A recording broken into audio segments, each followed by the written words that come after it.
Salam, hər birinizi salamlayıram. Mən coğrafiya müəllimi Elnur müəllim.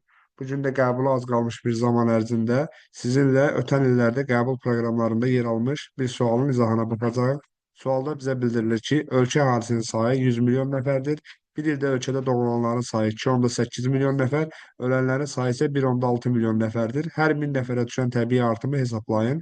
Ölkə əhalisinin sayı 100 milyon nəfər olduğunu nəzərə alaraq, ilk olaraq məsələnin şərtinə uyğun olaraq ölkənin ümumi əhalisini qeyd edirik, 100 milyon nəfər.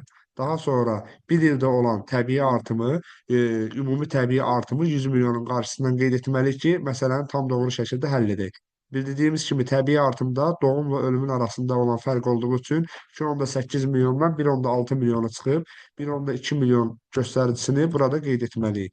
Daha sonra 1000 nəfərlik təbii artımı asan şəkildə tapmış olacağıq və 1000 nəfərlik təbii artımı da bilmədiyimiz üçün x-lə işarətləyirik.